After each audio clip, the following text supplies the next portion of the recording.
ये सारा संसार 3 गुणों से बना है, सतोगुण, रजोगुण और तमोगुण। सत, रज, तम।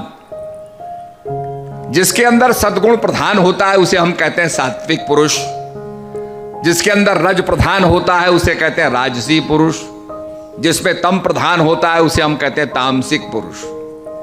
भगवान ने कहा ये फंडामेंटल जो संसार को बनाने की इकाई है यह है सत, रज, तम। और वेद भी इसी का बखान करते हैं। विज्ञान कहता है कि भाई सबसे छोटे पार्टिकल में, परमाणु में क्या है? इलेक्ट्रॉन, प्रोटॉन और न्यूट्रॉन। ये इलेक्ट्रॉन, प्रोटॉन, न्यूट्रॉन की कमती बढ़ती से ही सारा संसार बना है।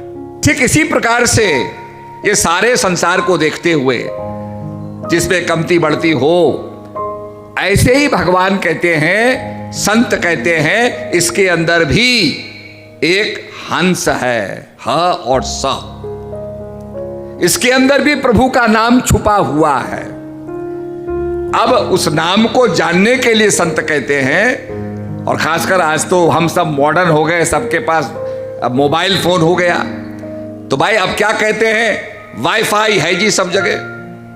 पर जब तक आपके पास पासवर्ड नहीं होगा आप अपने को कनेक्ट नहीं कर पाओगे। ऐसे जब तक प्रभु का नाम नहीं होगा, यही पासवर्ड है, ये फॉर्मूला आपको मिल जाएगा, आप उस वाईफाई से जो सब जगह है उससे कनेक्ट हो जाओगे। वाईफाई तो सब जगह हो ना हो, परमपिता परमात्मा तो सब जगह है। तो वाईफाई के लिए जैसे पासवर्ड चाहिए, ऐसे ही उस अनंत व्यापक इन्फिनिट जो पूर्ण है उसके लिए भी पासवर्ड चाहिए, और वो पासवर्ड सद्गुरु महाराज देते हैं। ज्ञान अंजन सतगुरु दिया, अज्ञान अंधेर विनाश, हर कृपा ते संत भेटिया, नानक मन प्रकाश। श्री गुरुदेव नानक जी कहते हैं कि ज्ञान का काजल सदगुरुदेव महाराज ने दिया। काजल से आपकी दृष्टि और शार्प हो जाती है, तीखी हो जाती है, तीक्ष्ण हो जाती है। तो कहा ज्ञानंजन सदगुरु दिया। आप देखिए हमारी 2 आंखें, हम भी देखते हैं, और आप देखिए गिद्ध जो हैं आसमान में उड़ते रहते हैं, उनको पता चल जाता है कि सांप कहां निकला, कितने ऊंचे उड़ते हैं, और कौन सा यहां पर मरा हुआ जानवर है। तो ये गिद्ध के पास अब देखिए क्या दृष्टि है। तभी तो कहा गिद्ध दृष्टि अपार तुम जानत नहीं।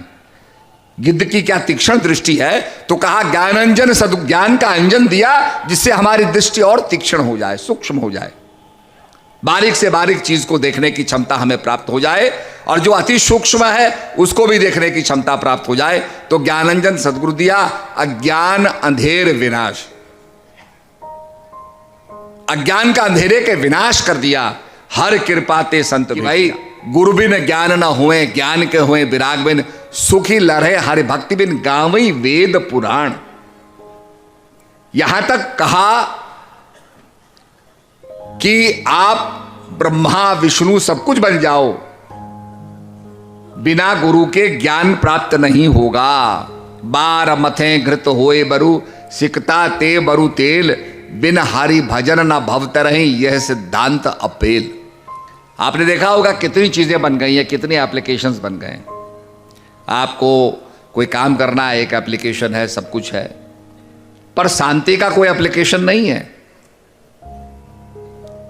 आत्मकल्याण का कोई एप्लीकेशन नहीं है। बल्कि आज तो आत्मा, जैसे बताया, आज इतना व्यस्त हो गया है आदमी, टेलीफोन से आपस में बात करेंगे, आमने सामने आ जाएंगे तो सीधे मोबाइल पे चले जाएंगे। हवाई जहाज में आप देखिए लोग बैठे हैं, अपने अपने मोबाइल को लेकर बैठे हुए। तो कहने का अभिप्राय यह है कि आदमी इतना अलूफ हो जाएगा, एक दूसरे से कट जाएगा। तो इतना ज्यादा आदमी व्यस्त हो गया है, वो फलाने के लिए समय है, दूसरे के लिए अपने लिए समय नहीं है। आपने देखा होगा आजकल क्या करते हैं लोग, हमारे पास आते हैं, पैर छूते हैं, फिर कहते हैं जी एक सेल्फी खिंचवा ले। अरे भाई हम तो संत हैं, हम तो ना नहीं कर सकते, हमें ये भी नहीं पता आप कौन है, पर चलो सेल्फी खिंचा लो। पर भाई हमारा संतों का कहना यह है, अपने सेल्फ को तो जानो, नो योर सेल्फ, अपने सेल्फ को जानो। असली सेल्फी तो वो है जब तुम अपने आप को जानोगे। पर अब शौक है, हर आदमी खींचता है, बटन दबाता है, सेल्फी है। तो चलो ये सेल्फी बहुत अच्छी बात है, बट एक कदम आगे बढ़े। हमारे ऋषियों संतों ने भी कहा सेल्फी खिंचाओ, बहुत अच्छी बात है, पर उन संतों का कहना है सेल्फ को भी जानो, सेल्फ को भी पहचानो।